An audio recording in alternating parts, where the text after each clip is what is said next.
Hello everyone, and thank you for joining me today. In this video I want to talk about two of my favorite books of the year so far.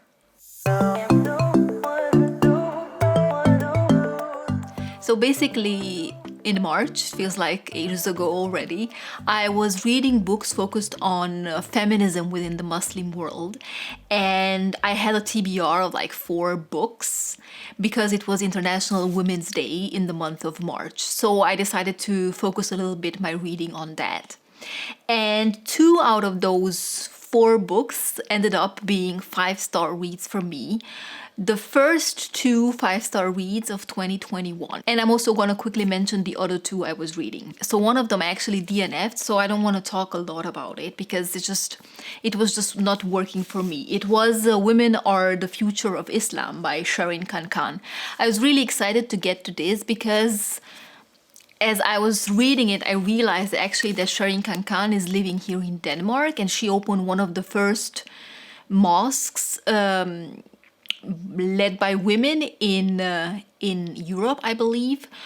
Since I found out that they are mosques like this in the US, I believe, but for some reason I just felt that the story was a bit too surface level, didn't go in depth into certain issues as I wanted to, and I decided I'm just gonna give it to the Red Cross, and somebody else maybe can appreciate it much more than I can. The other book I read was Paradise Beneath Her Feet: How Women Are Transforming the Middle East by Isabel Coleman. So I've seen this at the library some months ago and then decided to pick it up because it was looking at feminist movements within the Islamic world, and it is advocating actually for a more modern interpretation of Islam. They're saying the author is advocating for, like, in the Middle East, how important it is not just to try to make changes from a secular point of view, but how you have to work within the frames of Islam, and you have to make changes from that perspective. And in this book, she's looking through different countries and different feminist movements happening in those countries with a brief historical overview of the past, I would say 50 years or so. And she's in particular looking at countries like Iran, Pakistan, Afghanistan, Saudi Arabia, and Iraq. So I enjoyed the overview it gave, but honestly, I don't know, I'm not sure if these books are really for me because there's just so much crammed into a book like this that I feel like I can't really absorb it. It's good for an overview, and I think that's the purpose of it. So for that reason, I'm really happy I read it. So the first book I really enjoyed and I gave 5 stars to is Infidel by Ayaan Hirsi Ali. So this is Ayaan Hirsi Ali's memoir, and she talks about her life up to the point where she moved from Holland to the US to work there. So basically, Ayaan Hirsi Ali is from Somalia, a country which they had to flee when she was really young with her family because of internal unrest and because of her father being part of the anti-governmental revolution, kind of. So they fled, and they were refugees in different countries. They were living in Saudi Arabia as well, but for the most part, up until she was 20, she was living in Kenya. And why I think this book is amazing is that it really gives you an in-depth view and an in-depth understanding of her life, her family, her background, the social, political situation in the country and the region, and also gives you a great insight into the religious beliefs she grew up with and how those changed and emerged and how she became more religious with the rise of the Muslim Brotherhood, and how she realized that that's not like a group she can really be part of, and how she ended up fleeing to and seeking asylum in the Netherlands, where she learned the language, and she became educated, and she studied political science, and she actually became a member of the parliament. And throughout this, she weaves the story of her family and how within the Muslim world and her community, how family is important and how the clan is everything, and how hard it is to live outside of that, I guess, safety net, safety cocoon, but how she had to kind of break with them because they couldn't accept of the person she became and her views. So basically, just like Isabel Coleman is saying in this book, she is also advocating for a more modern representation, a modern interpretation, I would say, of Islam. And she had some very controversial views when it comes to immigration and when it comes to refugees in Holland. She was basically saying that, for example, faith-based schools are really impacting negatively the Muslim community because they keep them separated from society in general. They keep them very segregated, and how they just perpetuate the ways in which women don't have rights within the Muslim world or the world she came from, but also in Holland. And she actually changed some laws and made some changes in the short time she was a member of parliament. She became really a sensation and really known in Holland after one producer she worked with, Theo van Gogh, was killed because of a movie they produced together in which they portray Muslim women in different situation, and her life was also threatened. So it's like unbelievable life story she's telling us here, and the things she endured because of her family, because of where she was born, are just so hard to read about. But she has so much courage to come forward and write about her beliefs and just speak out, because what she's saying is like many women don't speak out, and that you have to. So for the most part, this book is about her life and how she ended up where she ended up.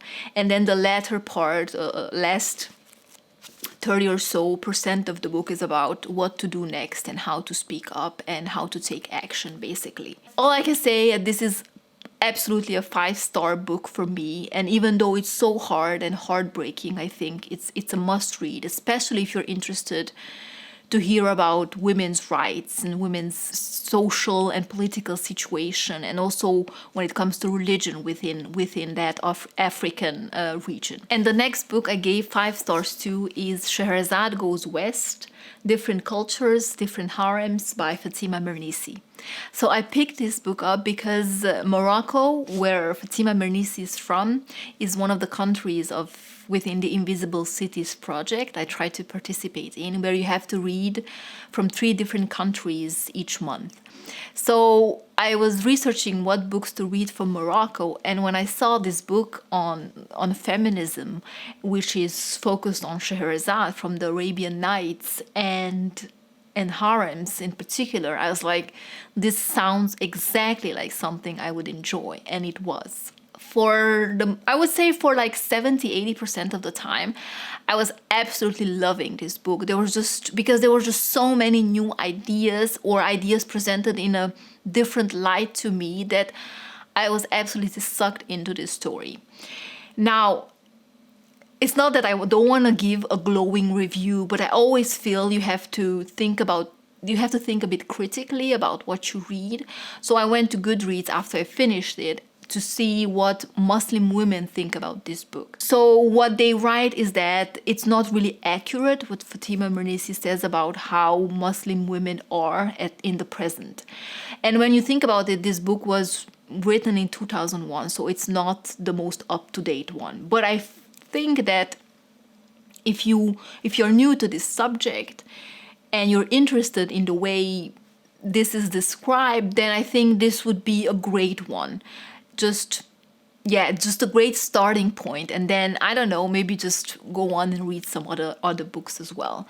Also, I found that the ideas in this book are not quite new, and that's what some other people critique as well. Is that she is basically recounting the story with other people's ideas. So it's basically not a new thing she does here, but maybe it's presented in a more unique way. I'm not sure. I'm not the expert on the subject. But for me, this was a completely new book with new ideas, and I was absolutely fascinated by it. So the premise of this is that Fatima is on a book tour. She just published a book about growing up in a harem, about living in a harem, which is something her grandmother did. She lived her whole life secluded and basically imprisoned in a harem in Morocco. And her grandmother always told Fatima that if she can, she should always travel, explore the world, understand other cultures, because by understanding other cultures, she will understand her own so much better. And that's what Fatima does and did. So basically, when she went on this tour to promote her book, she had a lot of interviews with journalists. And she particularly talks about male journalists. I don't know if she was interviewed by women journalists as well, because she doesn't mention that. But she says that the male journalists had this twinkle in their eye, this smile when they asked the question, so were you really born in a harem? And she didn't really understand why is that so, why that twinkle in the eye, why that smile when posing that question, because for her and for her grandmother, living like that was like living in a prison. And she went on to explore from there and try to understand how the Western world sees Sheherazade's story from the Arabian Nights, how the Western view of Sheherazade and the Arabian Nights and women, Muslim women in general within the harem, is so much different to the Muslim world, and how the Muslim world views and sees the same things. And this is just basically like a comparison of those two different cultures when it comes to Sheherazade, when it comes to the harem and women. And as I said, the ideas were just so new to me that is like fascinating. Also because it comes down to culture. For example, it comes down to art. She looks at how Sheherazade was viewed in Western literature compared to her own literature, or in paintings, in music, in art, in ballet. And basically it comes down to how in the West, Sheherazade is viewed as a plump, naked woman being happy in her confinement in the harem, and how in her eyes, Sheherazade cannot be a plump because she's so distressed. If she doesn't keep her husband's attention, she will get killed. So a stressed woman cannot be plump. She must be really thin. And she can't really see why women in the Western harem, the way they're depicted in Western paintings, why are they so naked? Because a woman would never go naked in a harem in Morocco, because there are just so many eyes, so many people there. It's not such a private space after all. The other thing I found fascinating was that, for example, within the Muslim world, Sheherazade is, of course, portrayed differently, but it's not just that. Sheherazade is a very learned woman. She has read so many books. Her knowledge of the world, politics, art, literature is just so vast that she keeps her husband captivated throughout 1,001 nights. So she prolongs her life, and at the end she changes her husband's decision to kill her. She does that through her wit and her intelligence, whereas in the Western harem, the women, Sheherazade, is portrayed as this very silent, obedient woman who doesn't really have a brain. So Fatima is embarking on this quest to find out what happened to Sheherazade's brain within the Western world, because she doesn't really have it anymore. Where did it go? And then she looks into Kant and Kant's philosophy on women, and how that philosophy from the Enlightenment era permeated the whole of the Western world and is present to this day in how we view women. So this is the quote from Kant, which she puts in the book, and it says, "Laborious learning, even if a woman should greatly succeed in it, destroys the merits that are proper to her sex. And because of their rarity, they can make of her an object of cold admiration. But at the same time, they will weaken the charms with which she exercises her great power over the other sex."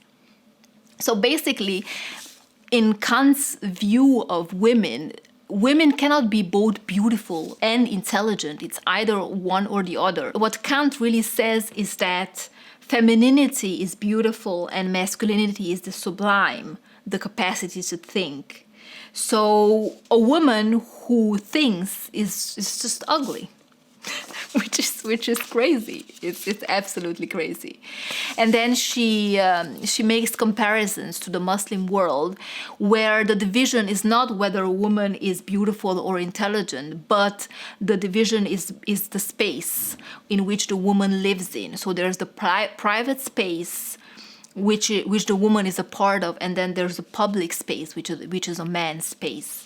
So all the time there's this comparison between the West and the East, and the comparison of religion and the woman's role and feminism within this context.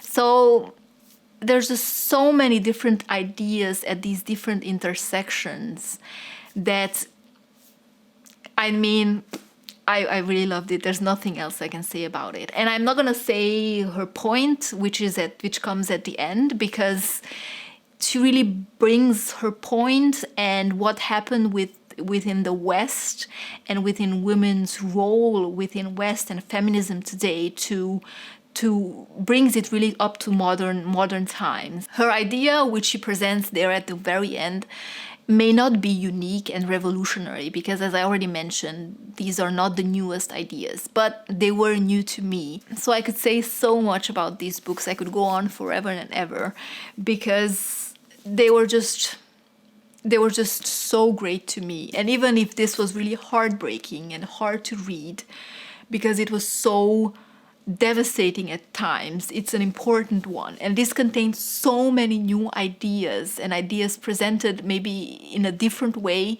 that I just could not put it down.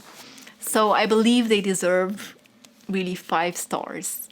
And I can only recommend you check them out if you're interested in the subjects. Let me know if you know of any other books with these, especially, I know of more books with this subject, but if you know more books when it comes, similar books to Sheherazade Goes West, I would definitely check them out. But I'll just stop talking now because I have to go make dinner. Thank you very much for watching, and I will see you in the next video. Goodbye.